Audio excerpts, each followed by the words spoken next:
Desert Healthcare District and Foundation presents a podcast that supports your health and wellness where you live.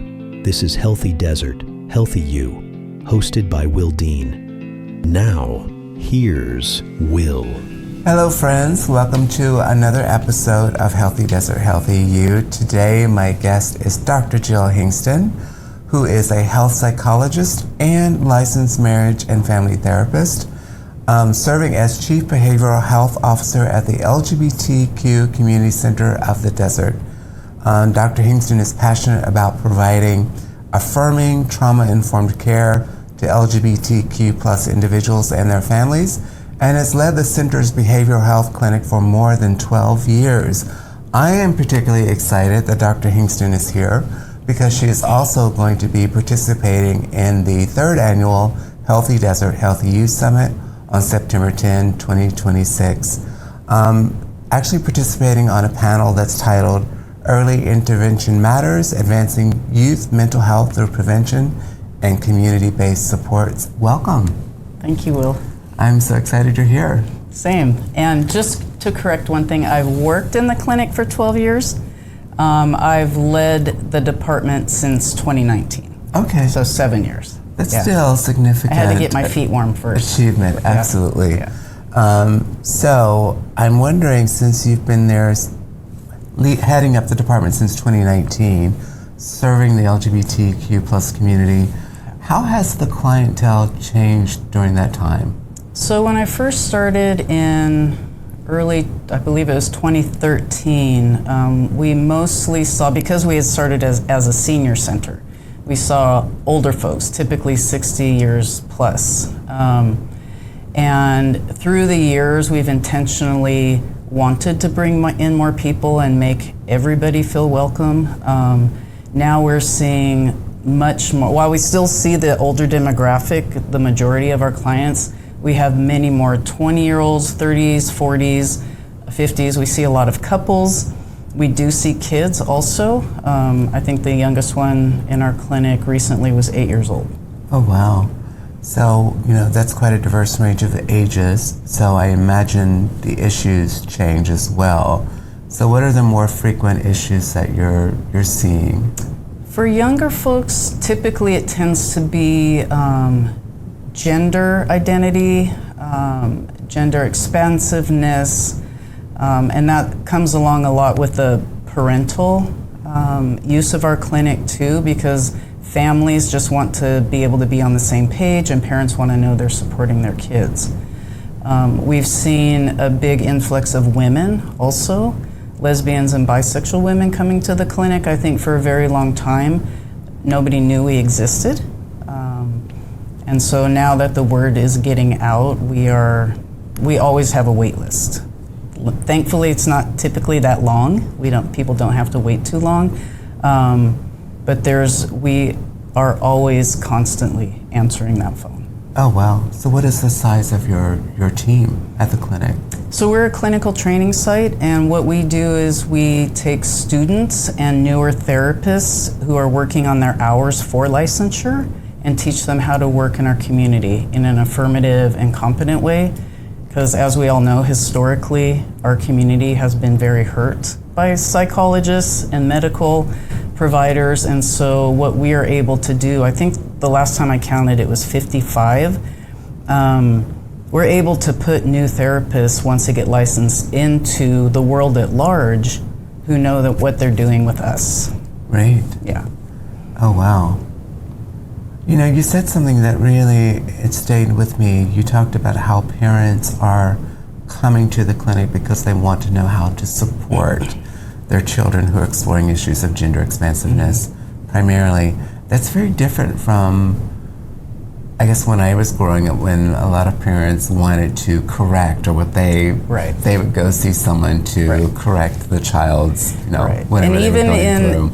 My own career, I had a private practice, and I started seeing trans kids in 2008. And at that time, most of the calls I would get would be, my child is saying this, please tell me this isn't true. I don't want it to be true. Now the calls we get are, how can I support my child? I want to be able to not hurt them, not offend them. I want to support them and care for them in the best way possible. So it's progress. Yeah. Okay, that's awesome. For the people in their 30s and 40s who come to the clinic seeking care, what are those issues very different from younger people and seniors, or are they the same? I think in that middle age range, it tends to be more of stress of the world, finances, relationships. Like I said, we see a lot of couples, and so a lot of that age range is managing relationships, learning how to adult, right, and the political climate right, adds a ton of stress to people. Absolutely. When thinking about your coming to chat with me today, I thought about the political climate and especially the effect on our transgender community, many of whom, or all of whom, have been weaponized for political gain. So I can imagine what the stressors, what the impact and the effect. Right. So what are people who are transgender, a part of that community, what are they telling you when they come to see you? Well, and this is another, I've been running the Trans Tuesdays group for probably 11 years now. It used to be monthly, then it was weekly, now it's every other week. Right now what is happening is folks are really confused. Do I get my passport? Do I change my name? Do I still use an X gender marker? Should I not? All of those things, and gender-affirming care has become much more difficult to access. And so it's sharing the support, it's sharing the knowledge, and just helping people make the best decisions for them. Right. What are the biggest obstacles to seeking mental health care? Is it stigma? Is it just a fear of there's going to be some kind of repercussions? I think it's stigma and it's money. And money. So that's why access is the most important thing for our clinic. We've always operated on a sliding scale. We only recently started taking insurance, which then helps us, but the client pays no more. And the stigma part is real.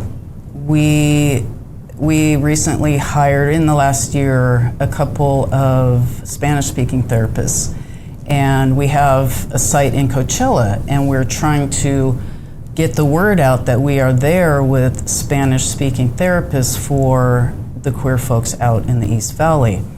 But it's been difficult. Right. And so stigma is definitely an issue still, even after COVID and people talking about mental health. We recently had one of our donors actually contact me and say, hey, I don't want anybody to see me walking into the clinic. Is there a way I cannot be seen?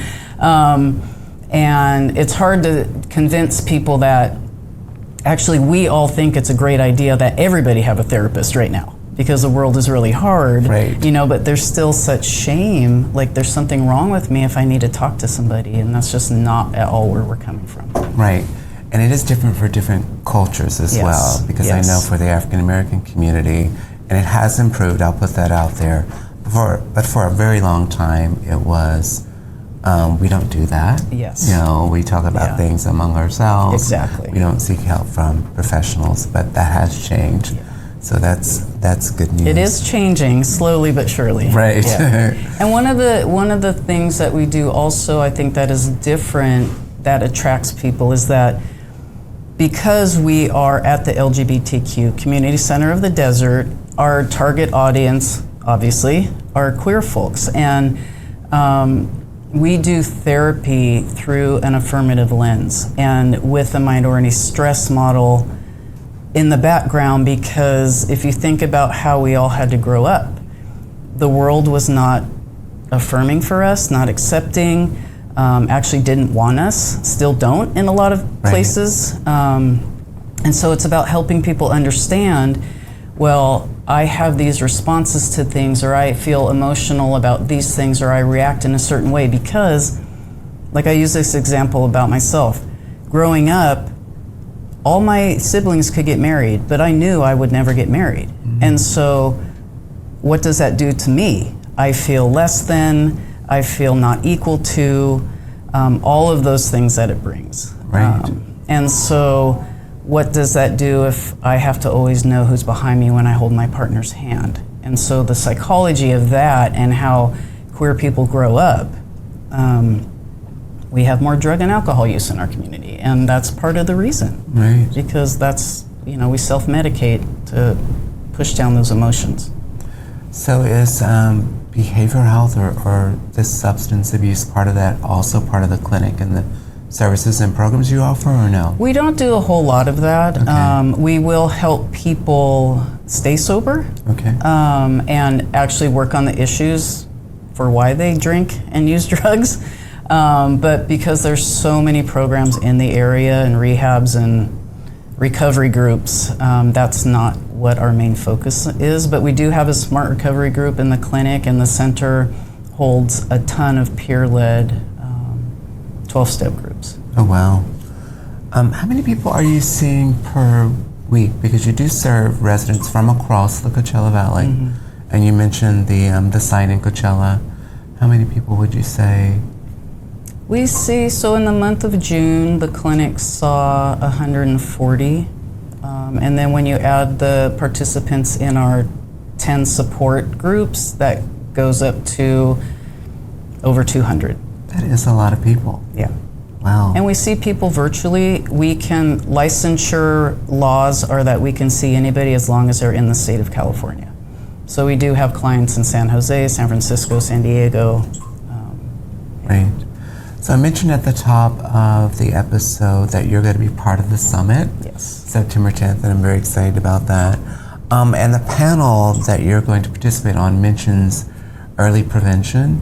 So I was just wondering, for people who are listening and watching this podcast, what are there signs, things people should be aware of, what you're feeling in order to seek help?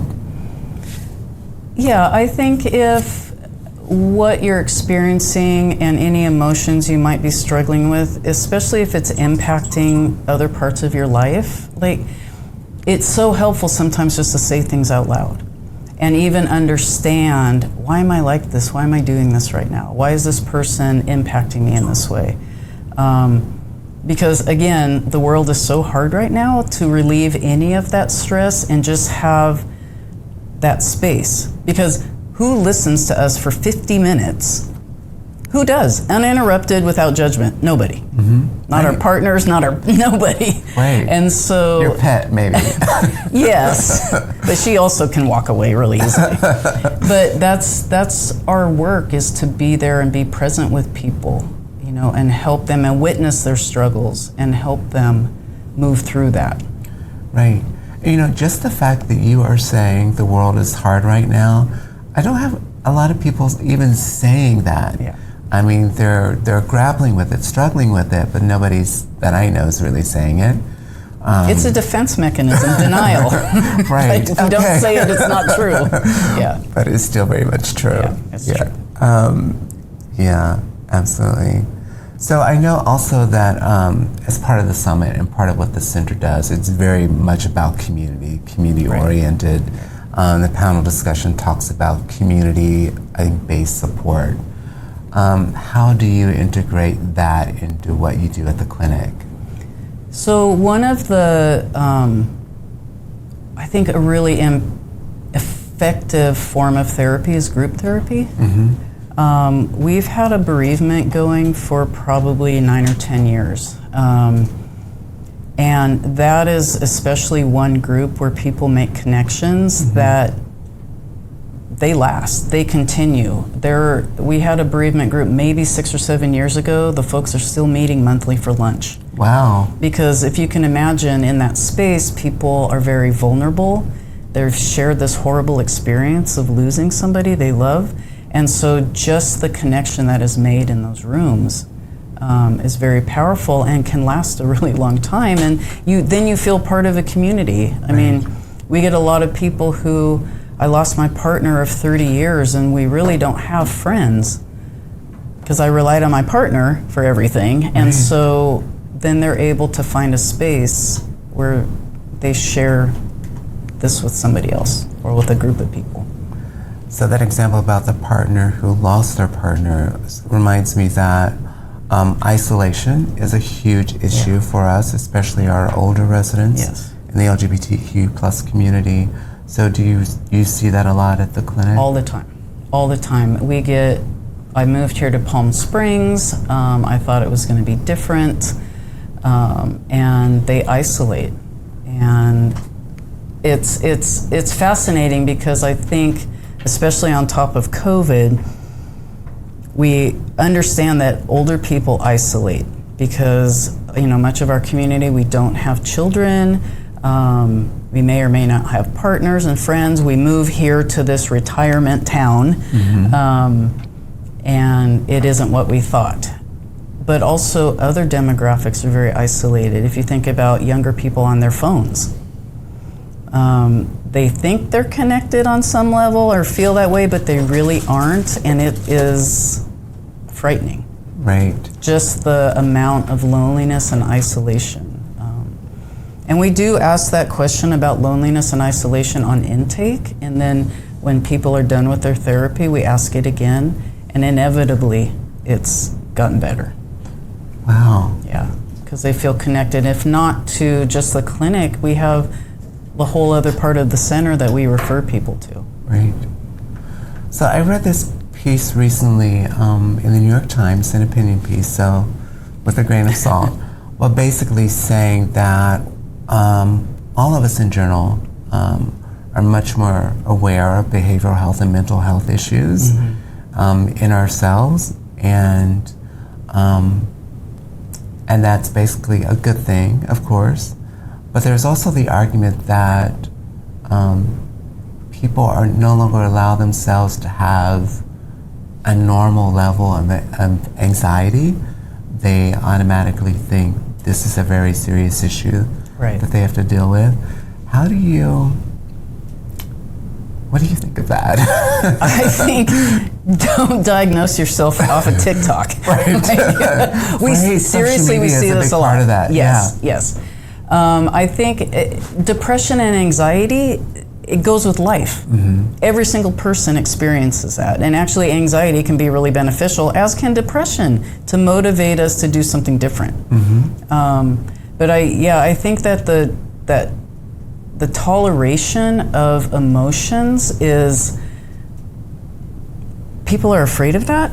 Like, I don't want to feel this. I don't want to feel this. And we always say, you got to feel it to heal it. Like, you have to move through that. You cannot go around issues in your life. You can't go around your trauma. You have to go through it. You have to go through it. Yeah. Got to feel it to heal it? Yes. I like that. That should be on a t-shirt. It probably is. I think it is. Oh, I love that. So how can our listeners and viewers, how can they support the center and the clinic and what you're doing? Well, if you need the support, please come hit us up. But basically, I mean, there's all types of, funding opportunities. And like I said, we've historically operated on a sliding scale. The clinic, the most important thing has always been access. And so financially, we're not booming by any means. So financially, we always need help. But just get involved. Just pick a group, any group at the center. Because what we really are about, our community, is community and belonging. Right. And that is so important right now, especially now. Yes. Is there anything I have not asked you that you would like to share with our listeners and viewers? Well, for the clinic, like I said, it's always been sliding scale, which just makes access affordable. But we've also recently started taking IHP and Aetna. Okay. And we are, in October, we'll be on board with Blue Shield. So more and more, we're trying to just make it even more accessible for everybody, to not have to pay out of their pocket. Right. Yeah. Yeah. Thank you so much for being here. Yeah, thanks, Will. Oh, and thank you my for pleasure. Thank you for the great work you're doing at the center. Thanks. It's a privilege. If you want to learn more about what Dr. Hingston is going to be speaking about at our summit, please visit our website, healthydeserthealthyu.com. Thank you. Thank you for joining us on this episode of Healthy Desert, Healthy You. This podcast is a production of the Desert Healthcare District and Foundation in Palm Springs, California. For more information, please visit the website dhcd.org. Our annual conference site is healthydeserthealthyu.com. This podcast is available at most major podcast portals, including Amazon Music, Apple Podcasts, Audible, Captivate.fm, Spotify, and YouTube Music. Thanks for listening. Be sure to subscribe.